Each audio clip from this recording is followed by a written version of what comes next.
আমরা মানুষ শুধু শরীরে আর বয়সে শুধু বড় হচ্ছি, কিন্তু আমাদের মন এখনও ছোট বাচ্চার মতনই রয়ে গেছে। কিভাবে দেখেন, ছোট বাচ্চাদেরকে যখনই আপনি বাজারে মজা কিনতে অথবা কোনো খেলনা কিনতে নিয়ে যাবেন, তো দেখবেন খেয়াল করে, যখনই সে কোনো নতুন মজা দেখবে অথবা নতুন খেলনা দেখবে, সেই জিনিসের উপর সে আর আকৃষ্ট তৈরি হয়।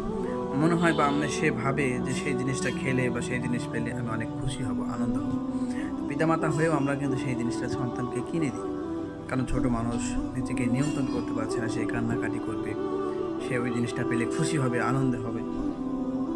তো সেই জিনিসটাই বড় হয়ে আমাদের নেশা পরিবর্তন হয়ে গেছে, সেই আকৃষ্টর জিনিসটার পরিবর্তন হয়েছে। আমরা এখন টাকার প্রতি নেশা, নারীদের প্রতি নেশা, নারীদেরকে দেখলেই এই নারী বাদ দিয়ে ওটা একটা আরেকটা এরকমভাবে নেশা আমরা করতেই থাকি সমস্ত বিষয়ে। আমাদের নিজের মনকে নিয়ন্ত্রণ করতে আমরা এখন পর্যন্ত শিখিনি। ছোট বাচ্চার মতনই যেটাই দেখি সেটার প্রতি আমাদের আকৃষ্ট এবং সেটার প্রতি আমাদের অনিয়ন্ত্রণ এসে যায়। আমরা আমাদের মনকে এখন পর্যন্ত নিয়ন্ত্রণ করতে পারি না। তো এই ভিডিওতে আমি আপনাদেরকে 3টা উপায় বলতে চাচ্ছি, যে 3টা উপায়ের মাধ্যমে আপনি নিজের মনকে নিয়ন্ত্রণ করতে পারবেন। প্রথম নম্বরে, হুঁশপূর্বক জাগ্রত হয়ে নামাজ পড়া। দিনে যদি আপনি 5 বার নামাজে কি তেলাওয়াত করছেন, রুকু থেকে তাহলে পাঠ করতেছেন, এটা যদি আপনি হুঁশপূর্বক পড়েন, তাহলে আপনার মনের উপর আপনি নিয়ন্ত্রণ করার একটা পদ্ধতি অবলম্বন করছেন। আপনার মন নামাজের সময় অন্য কথা চিন্তা তৈরি করার চিন্তা ভাবনা দিচ্ছে, কিন্তু আপনি আপনার মনকে নামাজের উপর নিয়ে আসার চেষ্টা করছেন। যখন আপনি দিনের মধ্যে 5 বার এই নিয়মটা পালন করবেন, ধীরে ধীরে আপনার মনের ভিতরে নিয়ন্ত্রণ আসা শুরু হবে। আপনাকে যদি কেউ গালি দেয়, আপনার সঙ্গে যদি কেউ খারাপ কথা বলে, বা আপনার সঙ্গে যদি কোনো নারী পড়ে যায়, আপনার সামনে যদি দুনিয়ার লোভ লালসা পড়ে যায়, তো সেই সময়ও আপনি নিজের মনকে নিয়ন্ত্রণ করতে পারবেন। এজন্যই দিনে 5 বার নামাজ দেওয়া হয়েছে। দ্বিতীয় নম্বর আরেকটা বিষয় যদি আপনি মানেন, তাহলেও আপনি নিজের মনকে নিয়ন্ত্রণ করতে পারবেন। সেটা হলো আপনি মনে মনে আল্লাহ নামের জিকির করা। যখন আপনার মন অন্য চিন্তা করছে, সেই সময় আপনার মনকে অন্য চিন্তা বাদ দিয়ে আল্লাহ নামের উপর জিকির করা, জাগ্রত হয়ে। দেখেন, অনেক সময় হয় কি, আপনি আল্লাহ আল্লাহ জিকিরও করছেন, কিন্তু আপনার মন অন্য চিন্তাও করছে, মানে একসঙ্গে 2টা কাজ চলে। এটা অনেক সময় আপনি খেয়াল করে দেখবেন যে মনে আপনি জিকিরও করছেন, আবার আপনার মনের ভিতরে অন্য চিন্তাও করছেন।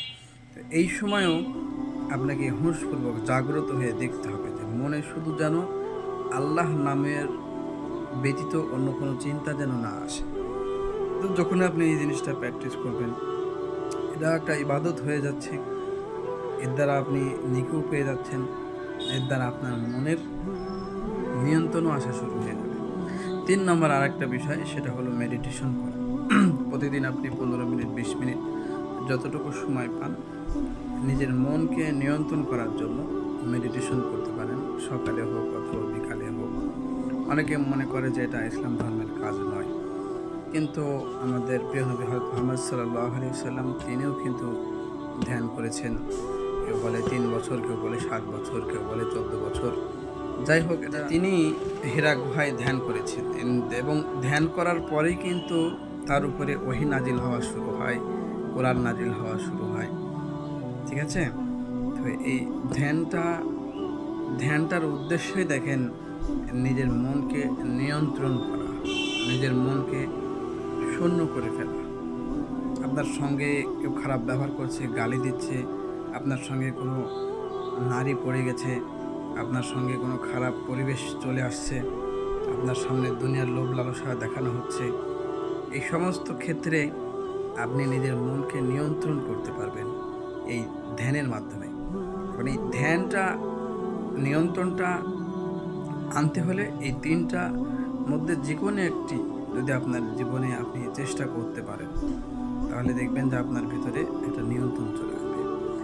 যেমন আমরা স্বামী স্ত্রীর ভিতরে যখনই ঝগড়া ফ্যাসাদ তৈরি হয়, সকলেই কিন্তু চায়, একটা নারীও চায়, একটা পুরুষও চায় যে গণ্ডগোলের সময় আমি নিজেকে নিয়ন্ত্রণ করব, কথা বলবো না, যাতে গণ্ডগোলটা না হয়। কিন্তু গণ্ডগোল যখন শুরু হয়ে যায় তখন কিন্তু আমরা নিজেদেরকে আর নিয়ন্ত্রণ করতে পারি না, হোক সেটা পুরুষ অথবা নারী। তো এই নিয়ন্ত্রণটা না থাকার কারণই হচ্ছে সেটা আমরা অভ্যাসে তৈরি করিনি।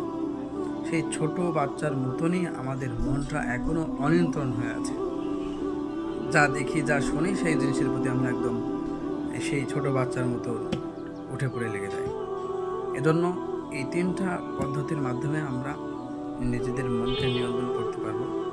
যদি আপনার জীবনকে সুন্দর করতে চান, নিয়ন্ত্রণ করতে চান, সমস্ত খারাপ কাজ থেকে, দুনিয়ার লোভ লালসা থেকে বাঁচতে চান, সেক্ষেত্রে আমরা এই 3টা কাজ করতে পারি। আজকে পর্যন্ত এই সকলে ভালো থাকবেন। আসসালামু আলাইকুম ওয়া রাহমাতুল্লাহ।